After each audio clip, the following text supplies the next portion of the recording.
ህይወት ከትምህርት ቤት በላይ ጎበዝ አስተማሪ ናት።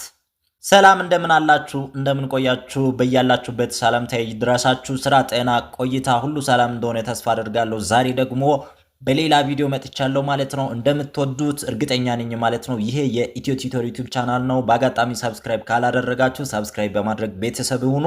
አሁን ቀጥታ ወደ ቪዲዮ እንሄዳለን። እንደተለመደው እናንተን ያስተምራሉ፣ ይጠቅማሉ ብዬ ያሰብኳቸውን በጣም አስተማሪና አሪፍ የሆኑ የህይወት እውነታዎችን ይዤላችሁ ነው የመጣሁት ማለት ነው።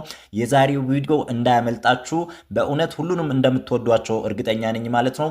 በጣም አሪፍና አስተማሪ የሆኑ ቪዲዮዎች ናቸው ማለት ነው። ቀጥታ ወደ ቪዲዮ ነው የምንገባው። ከዛ በፊት ግን ስልክ ቁጥራችን ወስዳችሁ እየደወላችሁ እኛ ጋር አማርኛ እንግሊዘኛ መማር የምትፈልጉ ተማሪዎች እየደወላችሁ መመዝገብ መማር እንደምትችሉ ላሳውቃችሁ ወዳለሁ ማለት ነው። ቀጥታ ወደ ቪዲዮ እንገባለን። እዚህ ጋር እንደምትመለከቱት ወደ 8 የሚሆኑ ሀሳቦች ናቸው ዛሬ የምናነሳቸው።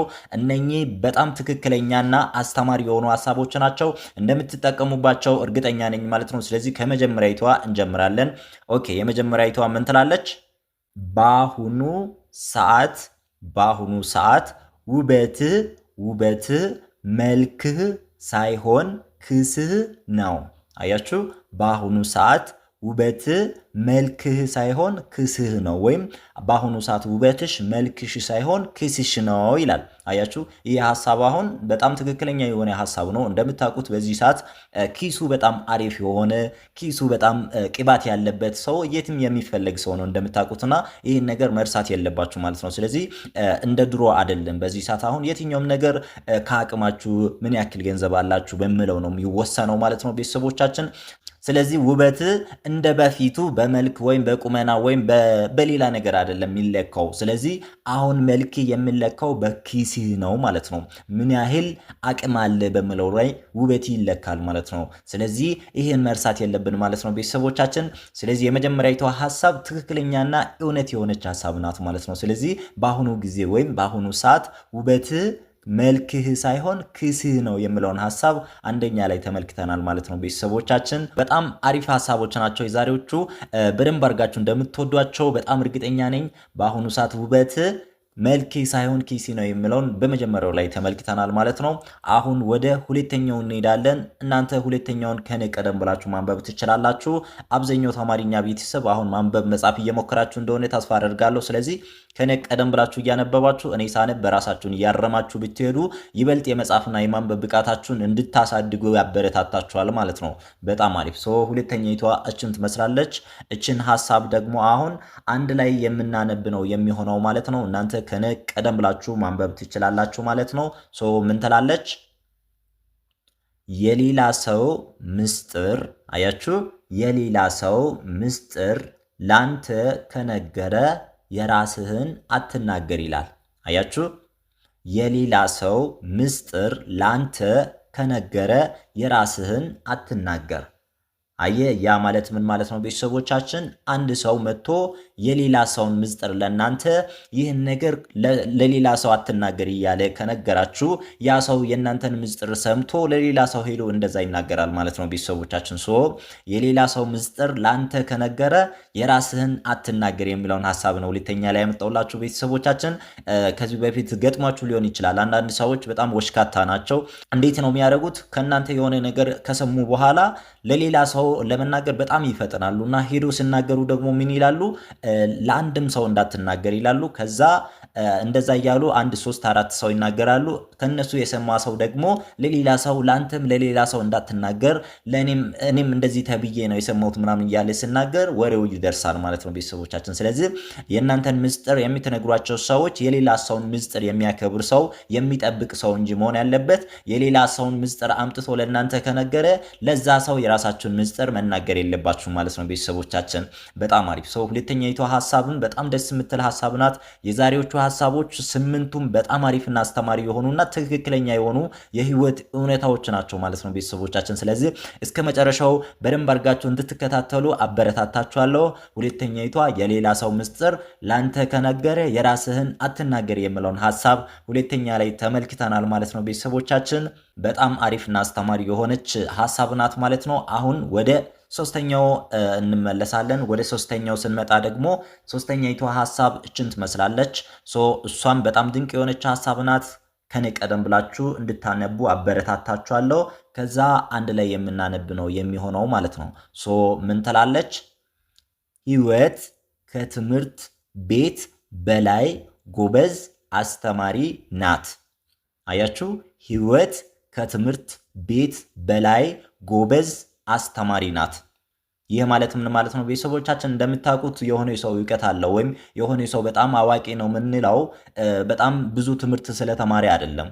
አንዳንድ ሰዎች ምንም ነገር ሳይማሩ ምንም ትምህርት ቤት ሳይሄዱ በጣም ትክክለኛ የሆነና ለሀገር ለወገን የሚጠቅም ነገር የሚሰሩ በጣም እውቀት ያላቸው ሰዎች አሉ ማለት ነው። ስለዚህ ትክክለኛ ትምህርትኛ የምናገኘው ከምናልፋቸው መከራዎች ከምናሳልፋቸው የህይወት ሁኔታዎች ውስጥ ነው እንጂ ትምህርት ቤት በመሄድ አይደለም። ትምህርት ቤት መሄድ በራሱ በጣም ጥሩ ነገር ሆኖ መማር በጣም ጥሩ ነገር ሆኖ ግን ከህይወት የምንማረው ከምንኖረው በየቀኑ ከምናሳልፋቸው ነገሮች የምንማራቸው ነገሮች ከትምህርት ቤት በላይ የሚያስተምሩ ነገሮች ናቸው ማለት ነው ቤተሰቦቻችን። ስለዚህ ይህን ነገር መዘንጋት የለብንም ማለት ነው። ስለዚህ ህይወት በጣም ብዙ ነገር ያስተምረናል ማለት ነው። አንዳንድ ጊዜ በጣም ብዙ ሰዓት በትምህርት ቤት ቆይቶ ከመጡ ሰዎች ይልቅ በህይወት የሆነ ነገር የተማሩ ሰዎች በጣም ይፈለጋሉ ማለት ነው። ልምድ የሚባለው ነገር የሚያስፈልገው ለዛ ነው ማለት ነው። ስለዚህ ከህይወት ውጣ ውረድ፣ ከህይወት ችግሮች፣ ከህይወት ወጣ ገባዎች ብዙ ነገር የተማረ ሰው ከትምህርት ቤት ተምሮ ከመጣ ሰው ይልቅ እውቀት እንዳለው ማሰብ አለብን ማለት ነው ቤተሰቦቻችን። በጣም አሪፍ። ሶስተኛይቷ ሐሳብ ህይወት ከትምህርት ቤት በላይ ጎበዝ አስተማሪ ናት የሚለውን ሐሳብ ሶስተኛ ላይ ተመልክተናል ማለት ነው ቤተሰቦቻችን። ምን ያክል እንደምትወዷቸው እኔ አላቅም፣ ብቻ እኔ ግን የዛሬዎቹን ሐሳቦች በጣም ነው የወደድኳቸው። በጣም ደስ እያለኝ ነው ማስተምራችሁ ማለት ነው። እናንተ ደግሞ ከወደዳችኋቸው ኮሜንት ላይ እየጻፋችሁ እንዲሁም ደግሞ የተሰማችሁትን ስሜት ወይም አንድ ሐሳብም ቢሆን የሆነ እናንተ ትክክል ብላችሁ የሚታስቡትን ሐሳብ ካገኛችሁ ኮሜንት ላይ እየጻፋችሁ እያበረታታችሁ ቪዲዮአችን ላይክ እያደረጋችሁ ሼር እያደረጋችሁ ብትወጡ የበለጠ እንድንሰራ ያበረታታናል ማለት ነው ቤተሰቦቻችን። አብዛኞቻችሁ ኮሜንት ላይ እየጻፋችሁ ብዙ ነገር እያስተማርከን ነው፣ ትምህርትም እንዲሁም ደግሞ ለህይወታችን የሚጠቅም ነገር እያስተማርከን ነው እያላችሁ ኮሜንት የሚታደርጓላችሁ በቋምነት በጣም ከልቤ ላመሰግናችሁ ወዳለሁ ማለት ነው። አሁን ወደ አራተኛው እንሄዳለን። ሶስተኛይቷ ሐሳብ ህይወት ከትምህርት ቤት በላይ ጎበዝ አስተማሪ ናት የምትለዋን ሐሳብ ሶስተኛ ላይ በጣም ድንቅ የሆነችን ሐሳብ ተመልክተናል። አሁን ወደ አራተኛው እንመጣለን። አራተኛው ሐሳብ እችን ትመስላለች። ቀደም ብላችሁ ብታነቡ በጣም አሪፍ ነው የሚሆነው ማለት ነው። እናንተ ካነበባችሁ ደግሞ አሁን አንድ ላይ እናነባለን ማለት ነው ቤተሰቦቻችን። ምን ትላለች ሐሳቧ? ለሰው ማዘን ያለብን ሲሞት ብቻ መሆን የለበትም። አያችሁ፣ አራተኛይቷ ሐሳብ ምን ትላለች? ለሰው ማዘን ያለብን ሲሞት ብቻ መሆን የለበትም። አያችሁ፣ እንደምታውቁት እኛ ሀገር በተለይ ወደኛ ሀገር ስንመለከት አብዛኛው ሰው የሆነ ሰው ከሞተ በኋላ በጣም አሪፍ ሰው ነበረ፣ በጣም ቆንጆ ሰው ነበረች፣ በጣም መልካም ሰው መልካም ሴት ነበረች፣ መልካም ሰው ነበር ምናምን እያሉ የሚያወሩት ከሞቱ በኋላ ነው። ግን ሳይሞት በህይወት እያሉ የሆነ ነገር ሲያስፈልጓቸው ከጎናቸው ለመቆም ፍቃደኛ አልነበሩም ማለት ነው። ስለዚህ ለሰው አዝነን የሆነ ነገር ማድረግ ያለብን ያ ሰው በህይወት እያለ ከኛ ጋር በሚኖርበት ጊዜ ያው የሚኖረው ህይወት ምን ያህል አሪፍ ሊሆን ይችላል ላይሆን ይችላል፣ ምን አይነት ህይወት ውስጥም ሊኖር ይችላል። ግን ከልባችን አዝነን ያን ሰው ማድነቅ ካለብን ማገዝ ካለብን ማገዝ ወይ የሆነ ነገር ማድረግ ያለብን በህይወት እያለን ነው እንጂ ከሞቱ በኋላ የሆነ ነገር ብናደርግለት ምንም ዋጋ የለውም ማለት ነው። እንደሚታወቁት ብዙ ሰው ሳይሞት በህይወት እያለ አንድ አበባ የማይሰጥ ሰው የሆነ ሰው ሲሞት በጣም ብዙ አበባ ይደረድራል ማለት ነው። እና ከሞት በኋላ አበባ ምንም አያደርግለትም። ስለዚህ ምንድነው ማድረግ ያለብን? የሆነ ሰውን ማገዝ ካለብን ወይም ለሆነ ሰው ማዘን ካለብን በህይወት እያለ አዝነን የሆነ ነገር ማድረግ አለብን እንጂ ከሞት በኋላ ምንም ዋጋ የለውም ማለት ነው ቤተሰቦቻችን። ስለዚህ ይሄን ነገር ማወቅ አለብን፣ ማሰብ አለብን ማለት ነው ቤተሰቦቻችን። አጠገባችን ማመስገን ወይም መርዳት ያለብን ሰው ካለ እየረዳን መሄድ አለብን ማለት ነው ቤተሰቦቻችን። ያ ሰው የሆነ ቀን ሲያልፍ ወይም ሲሞት አሪፍ ሰው ነበረ ብለን ከምናወራ ይልቅ አሁን በህይወት እያለ የሆነ ነገር ብናደርግለት መልካም ነው ማለት ነው ቤተሰቦቻችን። በጣም አሪፍ። አሁን ወደ አምስተኛ ነው የምንሄደው። አራተኛይቷ ሐሳብ ምን ትላለች? ለሰው ማዘን ያለብን ስሞት ብቻ መሆን የለበትም የሚለውን ሐሳብ አራተኛ ላይ ተመልክተናል ማለት ነው። ውድ ቤተሰቦቻችን በጣም አሪፍ። አሁን ወደ አምስተኛይቷ እንሄዳለን። አምስተኛይቷ ሐሳብ ትንሽ ረዘም ትላለች ከሌሎቹ። መጨረሻ ላይ የተቆረጠች ፓርት አለች፣ እሷን እነግራችኋለሁ ማለት ነው። ኦኬ። ስለዚህ አምስተኛይቷ ሐሳብ እችን ትመስላለች። እችን ሐሳብ ደግሞ አሁን አንድ ላይ የምናነብ ነው የሚሆነው ማለት ነው ቤተሰቦቻችን። ምን ትላለች? የቆሸሸ ልብስ ለበሰ ማለት የቆሸሸ ማንነት አለ ማለት አይደለም። አያችሁ፣ የቆሸሸ ልብስ ለበሰ ማለት የቆሸሸ ማንነት አለ ማለት አይደለም ትላለች አምስተኛይቷ ሐሳብ። ይህን ሐሳብ አስቡና እናንተ በያላችሁበት ቦታ ወይም በምትኖሩበት አካባቢ የሆነ ነገር አጋጥሟቸው ሊሆን ይችላል። ሰዎች በልብሳቸው ወይም ከላይ በሚመለከቱት ነገር ምን ያክል ቦታ እንደሚሰጡ ልታስተውሉ ትችላላችሁ። እና ከዛ አንጻር ስንመለከት ይህ ሐሳብ በጣም ትክክለኛ የሆነ ሐሳብ ነው ማለት ነው ቤተሰቦቻችን። ያው እንዳለመታደል ሆኖ በጣም ንጹህ ልብ ያላቸው ንጹህ ማንነት ያላቸው ሰዎች ያን ያክል የደላ ህይወት ላይኖሩ ይችላሉ። እንደምትመለከቱት ብዙ ቦታ ላይ እንደምታውቁት ማለት ነው። ስለዚህ ይህን ነገር ደግሞ እኛ ማሰብ አለብን ማለት ነው። ስለዚህ የሆነን ሰው ለማገዝ የሆነን ሰው በሆነ ቦታ ላይ ቦታ ለመስጠት የግድ አሪፍ ልብስ ወይም አሪፍ ነገር አድርጎ መምጣት የለበትም። የቆሸሸ ልብስ ሊለብስ ይችላል፣ የተቀደደ ልብስ ሊለብስ ይችላል። ግን በልብስ ብቻ ሰውን መወሰን የለብንም ማለት ነው ቤተሰቦቻችን። ስለዚህ የቆሸሸ ልብስ ለበሰ ማለት የቆሸሸ ማንነት አለ ማለት አይደለም።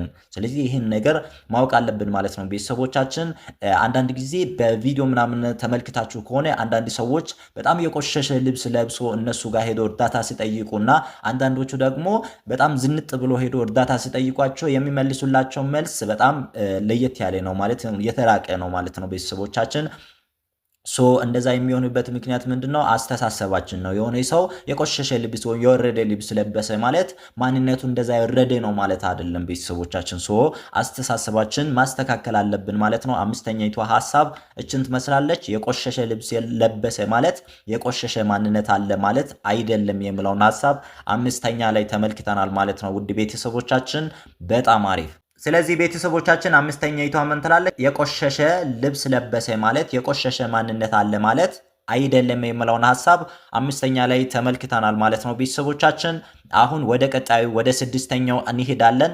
እናንተ ግን እስካሁን ከአምስቱ ስንቱን ሐሳብ እንደወደዳችሁ ኮሜንት ላይ እየጻፋችሁ ብታሳውቁኝ ደስ ይለኛል ማለት ነው። መጻፍ የምትፈልጉትን ሐሳብ ለምሳሌ አንደኛዋ ከሆነች አንድ ቁጥር መጻፍ ትችላላችሁ፣ ወይም ሐሳቧን መጻፍ ትችላላችሁ። ሁለተኛዋ ከሆነች ሁለት ቁጥር መጻፍ ትችላላችሁ፣ ችግር የለውም። ስለዚህ አሁን ወደ ስድስተኛይቷ ሐሳብ እንመጣለን ማለት ነው ቤተሰቦቻችን። ስድስተኛይቷ ሐሳብ ደግሞ እችን ትመስላለች። ከነቀደም ብላችሁ ማንበብ ትችላላችሁ ማለት ነው። አብረን ስናነባት ምን ትላለች? ሰውን ስንረዳ ሁሌ የግድ ሰው እያሳየን መሆን የለበትም። አያችሁ፣ ሰውን ስንረዳ ሁሌ የግድ ሰውን እያሳየን መሆን የለበትም። በጣም አሪፍ። ይሄኛው አሁን ትክክለኛ የሆነ ሐሳብ ነው ማለት ነው ቤተሰቦቻችን። ሰውን ስንረዳ ሁሌ የግድ ሰውን እያሳየን መሆን የለበትም ማለት ነው። አንዳንድ ሰዎች እንዴት ነው የሚያደርጉት? ያው እንደምትመለከቱት ሶሻል ሚዲያ ላይ ምናምን እንደምታዩት ሰውን ሲያግዙ ይቀርጻሉ፣ ይለቃሉ ምናምን ነገር ሌሎቹን ለማበረታታት ከሆነ በጣም አሪፍ ነገር ነው። ግን አላማው ሰው እንዲያየው እሱ ሲያግዝ ሰው እንዲያየው ፈልጎ ካደረገ ምንም ዋጋ የለውም ማለት ነው ቤተሰቦቻችን። ስለዚህ ሁሌ ሰውን ለመርዳት ሲፈልግ የሚመጣለት ነገር ምንድነው? ቪዲዮ መቅረጽ ወይም ሰውን ማሳየት እንዳለበት ነው የሚያስበው ማለት ነው ቤተሰቦቻችን። ስለዚህ እኛ ሰውን ማገዝ ካለብን አስፈላጊ ከሆነ ሰው በሚያይበት ቦታ በአደባባይ የምናደርገው ነገር ከሆነ እናደርግለታለን። ካልሆነ ግን በውስጥ እኛ ራሳችን ሆነን ወይም ብቻችን ሆነን መራሱ ሰውን ለማገዝ ካለብን ወይም ለመርዳት ካለብን መርዳት እንችላለን ማለት ነው ቤተሰቦቻችን። ይህን ነገር በደንብ አድርጋችሁ እንድታስቡበት አሳስባችኋለሁ ማለት ነው። ስለዚህ እኛም ሁላችን ሰዎችን በራሳችን አቅጣጫ ለመርዳት በምንፈልግበት ሰዓት ላይ የግድ ሰው እያየ ወይም ሰውን እያሳየን መሆን የለበትም ማለት ነው ቤተሰቦቻችን። ስድስተኛይቷ ሐሳብ እችን ትመስላለች። አንድ ላይ ስናነባት ምን ትላለች? ሰውን ስንረዳ ሁሌ የግድ ሰውን እያሳየን መሆን የለበትም የሚለውን ሐሳብ ስድስተኛ ላይ ተመልክተናል ማለት ነው። ውድ ቤተሰቦቻችን በጣም አሪፍና አስተማሪ የሆኑ ሐሳቦችን እየተማራችሁ እንደሆነ ተስፋ አደርጋለሁ። በጣም ደስ ብሏቸው እንደምትሰሙት ቪዲዮን እስከ መጨረሻ እንደምትከታተሉ ተስፋ አደርጋለሁ ማለት ነው። ቤተሰቦቻችን እንደዚህ አይነት ነገሮችን ደግሞ ይዘን ለመምጣት የግድ የእናንተን እርዳታ ያስፈልጋል ማለት ነው። እንደሚታዩት ቪዲዮአችን ብዙ እየታየ አይደለም ማለት ነው። እንደዚህ አስተማሪ ነገር ሆኖ ግን ያው ብዙ ጊዜ ሰዎች አስተማሪ የሆኑ ነገሮችን ለማየት አይፈልጉም ሶሻል ሚዲያ ላይ እንደምታውቁት። ስለዚህ እናንተ ደግሞ እየተመለከታችሁ ያላችሁት በደንብ አድርጋችሁ እንድታበረታቱን ላይክ፣ ሼር እንድታደርጉና አሳስባችኋለሁ። አሁን ወደ ሰባተኛው እንሄዳለን። ሰባተኛይቷ ሐሳብ ደግሞ እችን ትመስላለች። ከነ ቀደም ብላችሁ ማንበብ ትችላላችሁ። ከዛ አብረን የምናነብ ነው የሚሆነው ማለት ነው። ቤተሰቦቻችን ምን ትላለች? ሁሉም ሰው እኩል የሚያደርግ ሞት መኖሩን እንዳትረሳ ይላል። ሁሉም ሰው እኩል የሚያደርግ ሞት መኖሩን እንዳትረሳ ይላል። አያችሁ ብዙ ጊዜ ሰዎች በጣም ትዕቢተኛ ምናምን ይሆናሉና ባላቸው ነገር ላይ መመካት ምናምን ይጀምራሉ። ሌሎችን ዝቅ ለማድረግ የሚጥሩ ሰዎች ምናምን አሉ ማለት ነው። ስለዚህ እነዛ ሰዎችን እንደገና ደግሞ ሌሎችም አንድ ቀን እኩል የሚያደርግ ሞት አለ ማለት ነው። ስለዚህ ያን ሞት መርሳት መዘንጋት የለብንም ማለት ነው። ቤተሰቦቻችን ብዙ ጊዜ ሰዎች ሞት ሲባል የሚፈሩ ሰዎችም አሉ። እንደገና ደግሞ ለሞት የማይፈሩ ሞት አይቀርም ብሎ የሆነ ነገር የሚያደርጉ ሰዎችም አሉ። ግን ሞት የአንድ የህይወት ህግ ነው ማለት ነው። እሱ እንዳለ አውቀን ደግሞ የምናደርጋቸው ነገሮችን ከዛ አንጻር የግድ በዚህ ምድር ላይ ለዘላለም የሚኖር ሰው የለም ማለት ነው። ከሆነ ጊዜ በኋላ ሁላችንም እንደምንሄድ እርግጠኛ ሆነን የምናደርጋቸውን ነገሮችን በአገባብና ስርዓት ባለው መልክ ማድረግ ይኖርብናል ማለት ነው። ቤተሰቦቻችን ሁሉም ሰው እኩል የሚያደርግ ሞት መኖሩን እንዳትረሳ ወይም እንዳትዘነጋ የሚለውን ሐሳብ ሰባተኛ ላይ ተመልክተናል ማለት ነው። የምትፈሩ ካላችሁ እንዳትፈሩ ችግር የለውም። ስለዚህ ሁሉም ሰው እኩል የሚያደርግ ሞት መኖሩን የሚለውን ሰባተኛ ላይ ተመልክተናል። አሁን ወደ ስምንተኛና ወደ መጨረሻ አካባቢ ደርሰናል ማለት ነው። ቤተሰቦቻችን የመጨረሻዋን ስምንተኛይቷን ሐሳብ አንብበናት የምናጠናቀቅ ነው የሚሆነው ማለት ነው። ስምንተኛይቷ ሐሳብ ምን ትላለች? ቤተሰቦቻችን ምቀኝነት ክፉ በሽታ ነው። ምቀኝነት ክፉ በሽታ ነው፣ ግን ብዙ ሰው ጤናማ ነኝ ይላል። ያ ማለት ምን ማለት ነው? ቤተሰቦቻችን ምቀኝነት ልክ እንደ በሽታ መሆኑን ብዙ ሰው አይረዱም ማለት ነው ቤተሰቦቻችን። ስለዚህ ብዙ ሰዎች የሚዘነጉት ለምንድን ነው? ምቀኝነት ልክ ከህይወታቸው ጋር ስለተገናኘ ወይም ከተፈጥሯቸው ጋር የመጣ ነገር መስሏቸው ብዙ ጊዜ ኖርማል አድርጎ ነው የሚወስዷቸው ማለት ነው። ብዙ ጊዜ ኖርማል ነው የሚመስላቸው ማለት ነው። ግን ዋናው ችግር ምንድነው ደግሞ እነሱ በእነሱ ውስጥ ምቀኝነት ወይም የሆነ ነገር አለ ብሎ አለማሰባቸው በጣም ትልቅ ስህተት ነው ማለት ነው። ስለዚህ አብዛኛው ሰው የሚዘናገው ነገር ምቀኛ አይደለውም ይላል፣ ግን ከሚያደርገውና ከሚሰራው ነገር አንጻር ምቀኝነት በውስጡ እንዳለ አያቅም ማለት ነው ቤተሰቦቻችን። ምቀኝነት ክፉ በሽታ ነው፣ ግን ብዙ ሰው ጤናማ ነኝ ይላል የሚለውን ሐሳብ ስምንተኛ ላይ ተመልክተናል ማለት ነው ቤተሰቦቻችን። ስለዚህ እነኚህ ወደ 8 የሚሆኑ በጣም አስተማሪና ለህይወታችን አሪፍ ዕውቀት የሚሰጡ ሐሳቦችን ናቸው ዛሬ የተመለከትናቸው ቤተሰቦቻችን። እነኚህን ሐሳቦችን እያነበባችሁ እየጻፋችሁ የራሳችሁን የመጻፍ የማንበብ ብቃታችሁን እንድታዳብሩ አበረታታችኋለሁ። አብዛኞቹ ተማሪዎች እዚህ ጋር እኛ ቤተሰብ ሆናችሁ የምትከታተሉ ከፊደል ጀምራችሁ እየተማራችሁ እንደመጣችሁ እርግጠኛ ነኝ ማለት ነው። በአዲስ መልክ ደግሞ ዛሬ ብቻ ይህን ቪዲዮ ያገኛችሁት እኛ የምንሰጠው ሌላ አገልግሎት አለ።